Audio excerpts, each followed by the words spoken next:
በየቀኑ በአየር ንብረት ለውጥ ምክንያት አዲስ አበባ ውስጥ የሚገኙ ሁለት የቅንጦት አፓርትመንቶች ይፈርሳሉ። እንዳደነግጡ ይህን ስል ዋጋቸው ይጠፋል ለማለት ነው እንጂ አፓርትመንቶቹ የምር ይፈርሳሉ ማለት አይደለም። በአየር ንብረት ለውጥ ምክንያት 555,000 የአሜሪካን ዶላር በየቀኑ ከዓለም ኢኮኖሚ ላይ ይነሳል። ይህም ማለት እንግዲህ በእኛ ስንገለብጠው 72,600,000 ብር አካባቢ ነው። ይሄ በቀን ያለው ነው። በ10 ዓመት ደግሞ ያለውን ስናየው በጣም በሚያስደነግጥ ሁኔታ 2 ትሪሊየን ዶላር ደርሷል። በተለያዩ አይነት የአየር ንብረት ለውጦች ምክንያት እንግዲህ ይህን ያህል ኪሳራ ዓለማችን እያስተናገደች ነው ወይም እየከሰረች ነው ማለት ነው። በሌላኛው መንገድ ደግሞ ስንመለከተው ግሎባል ዋርሚንግ የምንለው አለ። በጣም ሙቀት መጨመሩ ስናይ 1 ዲግሪ ሴንቲግሬድ ከፍ ባለ ቁጥር በዓለም አቀፍ ሙቀት ላይ የዓለም ጂዲፒ ላይ 12% ዝቅ ያደርገዋል ማለት ነው። እንዴት ነው ምጣኔ ሀብትና አየር ንብረት የሚገናኘው?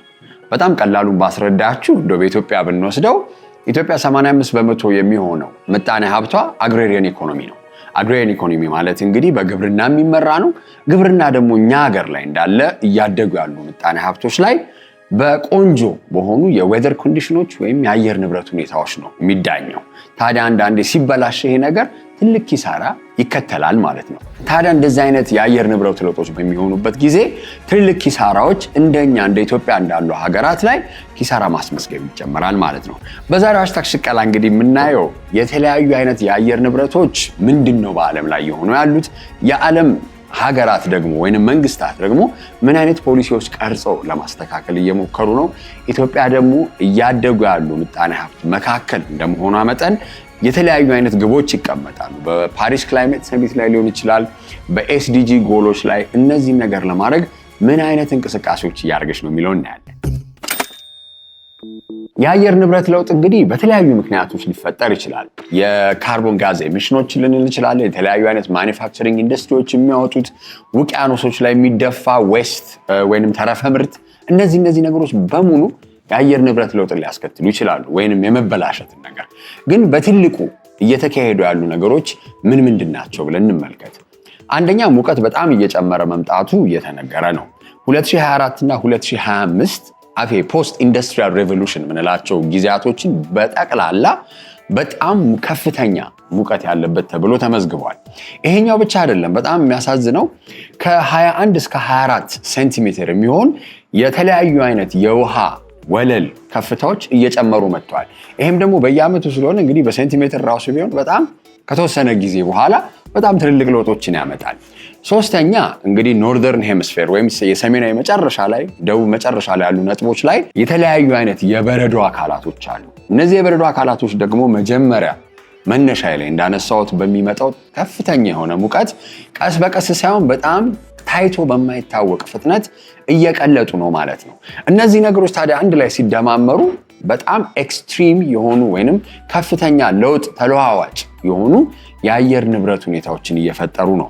የአየር ንብረት ሁኔታዎች መፈጠራቸው ብቻ ሳይሆን ደግሞ እንግዲህ ይሄ ነገር ሲፈጠር ድርቅን ያስከትላል፣ ውሃ መጥፋትን ያስከትላል፣ የተለያዩ ሃሪኬን፣ ቶርኔዶ የምንላቸውን ነገሮች በሙሉ የማምጣትም ነገር ያስተካክላል። ታዲያ እነዚህ አይነት ነገሮች ምን አይነት ማህበረሰባዊ ተጽዕኖች ይፈጥራሉ ብንል ድራውት ብቻ አይደለም። አንዳንዴ መነሻ ላይ እንዳነሳሁት እንደ ኢትዮጵያ አይነት አግሬሪያን ኢኮኖሚ ወይም ግብርና መር የሆኑ ምጣኔ ሀብቶች ትክክለኛ የሆነ የግብርና ምርት መሰብሰብ እንዳይችሉ ያደርጋል።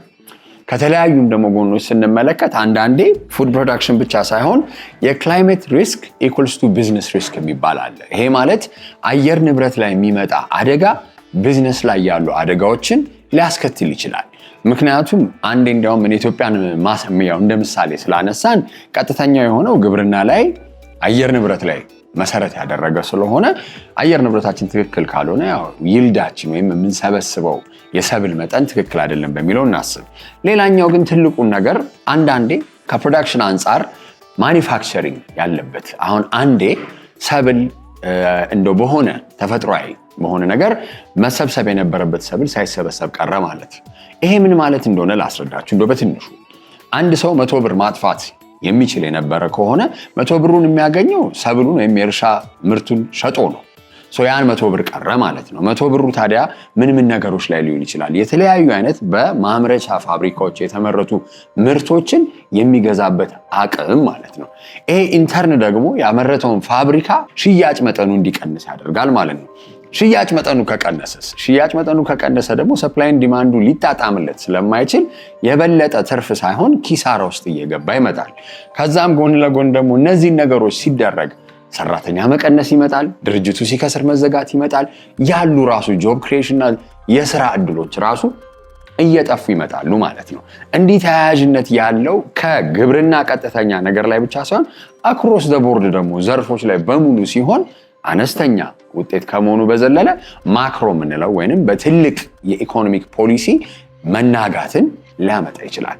ይሄ ማለት ታዲያ አየር ንብረት እንደው በትንሹ የምናየው ተፈጥሯዊ ችግር ነው የምንለው አይደለም። ተፈጥሯዊ ችግር ሳይሆን ተፈጥሯዊ መንስኤ ሆኖ አሁን ሰው ሰራሽ ያሉ ነገሮችን በሙሉ ተጽዕኖ የሚያሳድርበት የኛን፣ የኔን፣ የናንተን በሙሉ ህይወት ላይ ከዛም ደግሞ ጎን ለጎን የምንገበያይበትን የምናረገውን ንግድ የምንኖረው ኑሮ ላይ ከፍተኛ ተጽዕኖ የማሳደር አቅም ያለው ነው ማለት ነው።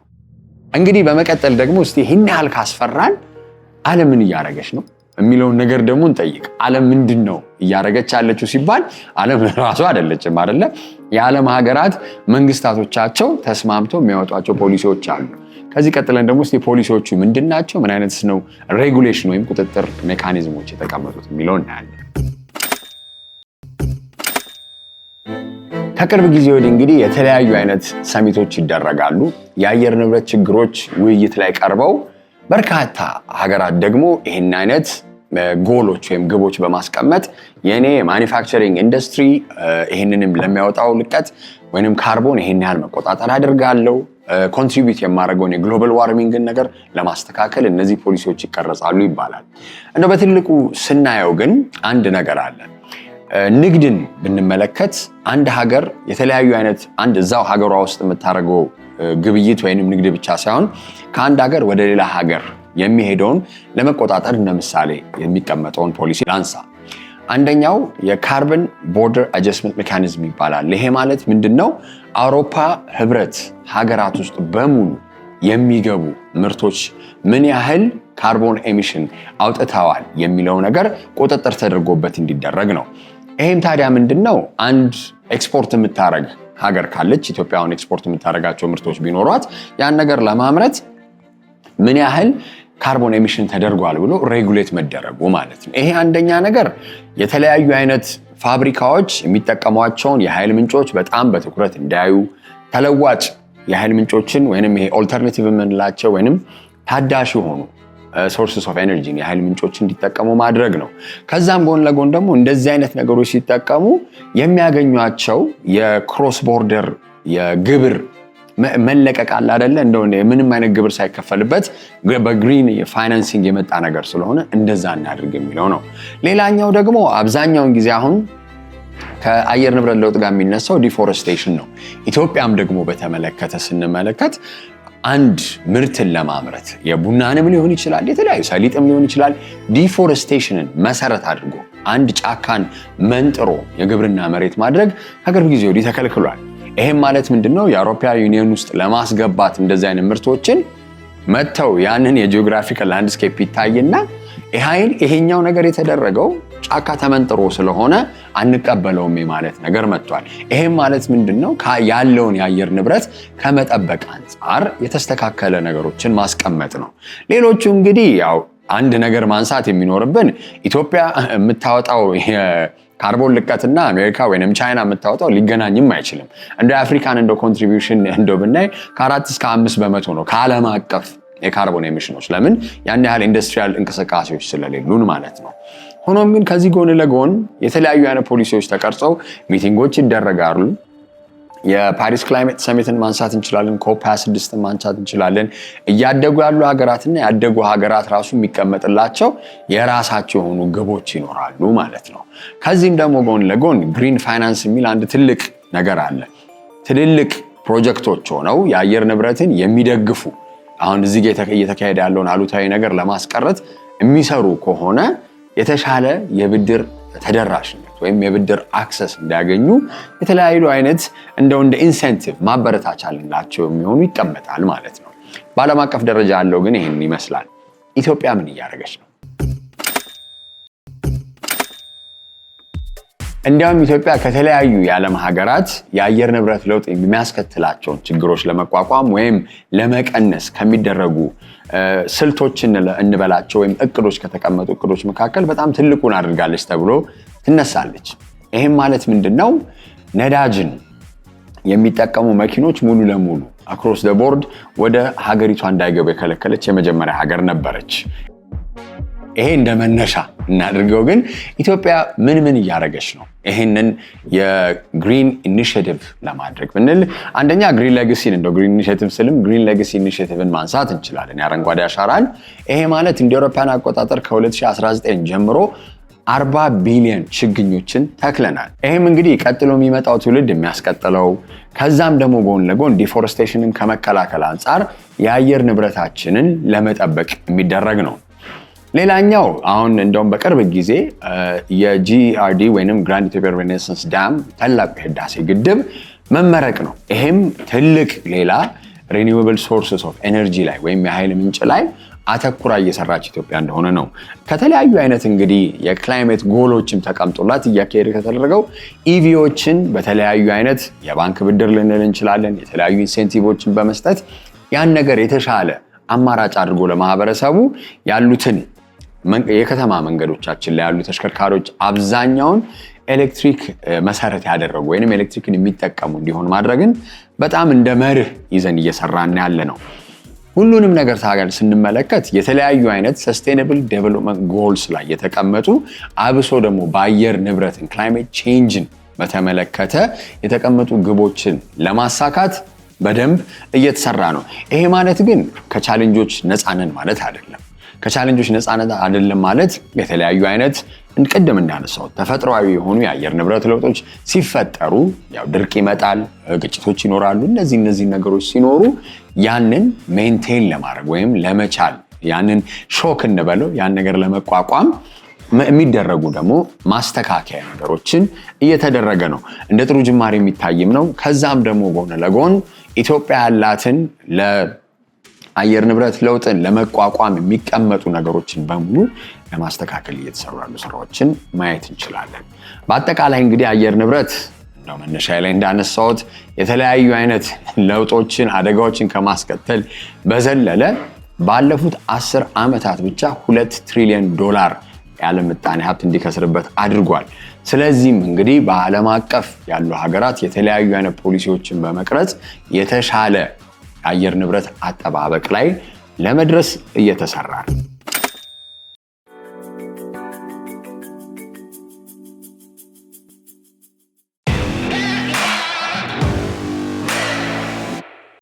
በዛሬው ድክድክ በሀገራችን ውስጥ ካሉ አዲስ ወጣት ስራ ፈጣሪዎች መካከል የተለያዩ አምራቾችንና የጅምላ አከፋፋዮችን የሚያገናኝ ድረገጽ ከሚሰሩ ወጣቶች መካከል ከአንደኛው ጋር ቆይታ ይኖረኛል።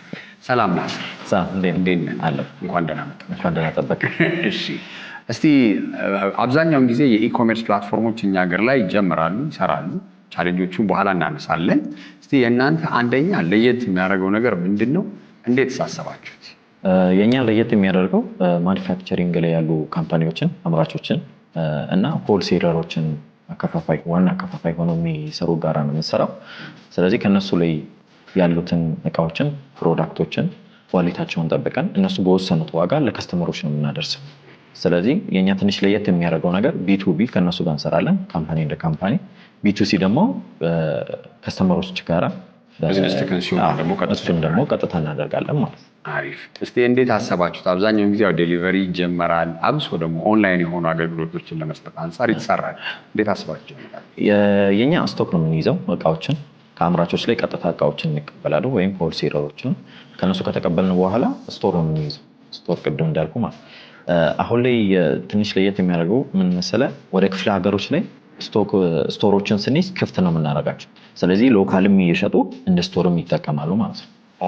ስለዚህ አውትሌትም ነው እንደ መጋዘንም እየተጠቀሙ እንደ መጋዘንም ነው። እኛ ዋና ያሰብንበት ከሱ የምንጠብቀው ነገር ምንድነው፣ ክፍለ ሀገር ያሉ ከስተመሮቻችን ወደ ዲጂታሉ ሰዎች ፎቶውን ብቻ አምነው አይተው እንዲገዙት ለማድረግ ቀጥታ እዛ ያለውን ሎካል ስቶክ መጠቀም ፈለገ። ምክንያቱም ሎካል የሚገዙ ከሆነ የተወሰነ ቅናሽ ይኖራቸዋል። ግን ወደ ዌብሳይቱ ደግሞ በአፕሊኬሽኑ የሚገዙ ከሆነ ፕሮዳክቱ ቀጥታ ቅናሽ ይኖራቸዋል ማለት ነው። ይበልጥ እንደ ዲስካውንት ነገር ይኖራቸዋል። በጣም አሪፍ። እንደዚህ አይነት ነገሮችን እስቲ አስባችሁ ስትጀምሩ ምን ያህል ጊዜ ይሆናል? ኦልሞስት ወደ 6 ወር 7 ወር እየሆነ ነው።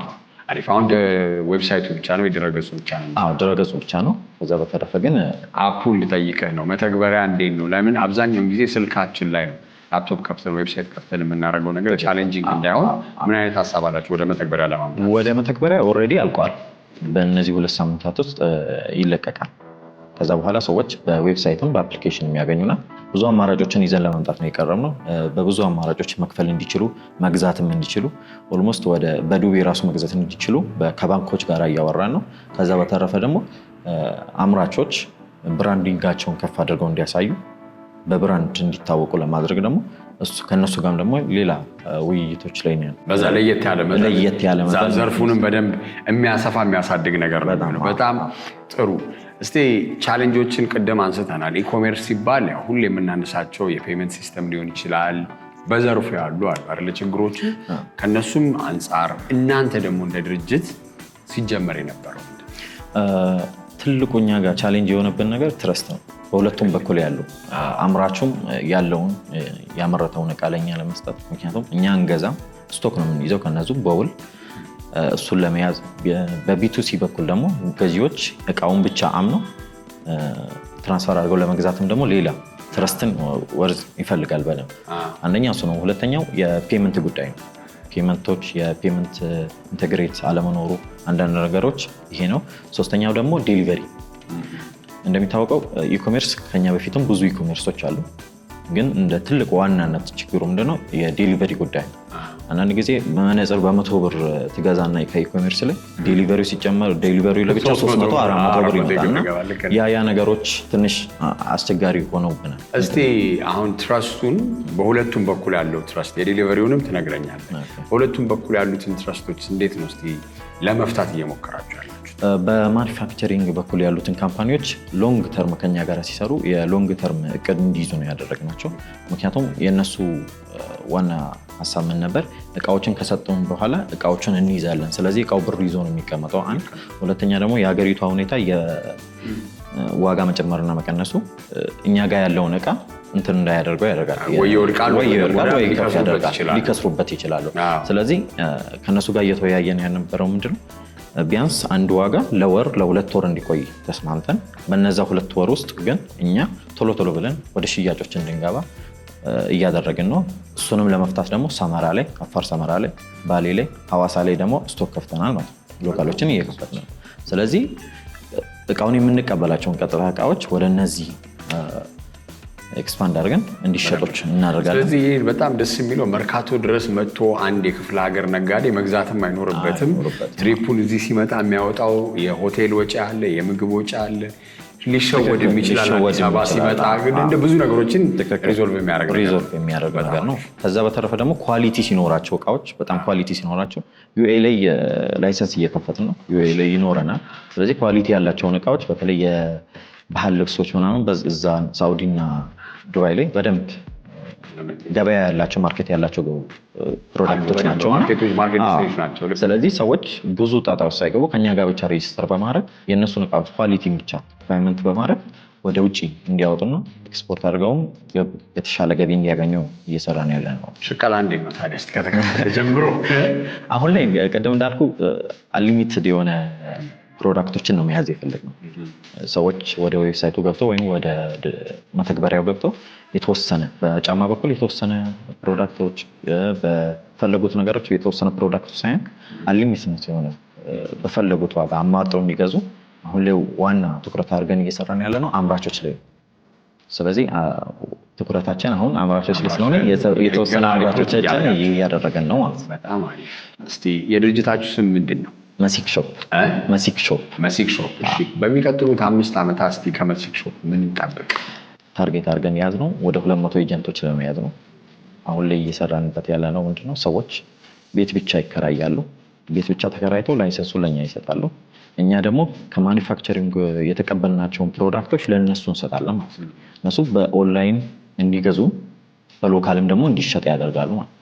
ያ ምን ያደርጋል? በመሀል የሚኖረውን የአልባሌ የዋጋ ጭማሪ አመሳስሎ የማስፈራትና ኳሊቲውን ዝቅ የማድረጉን ጉዳይ ያነጻና ውሃውን ከምንጩ እንደሚባለው ማኒፋክቸር ምንም ሳይነካካ ከዛ ከምንጩ ፕሮዳክቶችን ያገኛሉ ማለት ነው። አንደኛ እሱ ነው። ስለዚህ ወደ 200 ኤጀንቶች ብዙ ጊዜ እንደ ጥያቄ ጠይቄያለሁ። አንተ ነው በቁጥር ደረጃ አድገን ሰርተን ምናምን የሚለው መልስ ግን እና 200 ኤጀንቶች ነው የምፈልገው።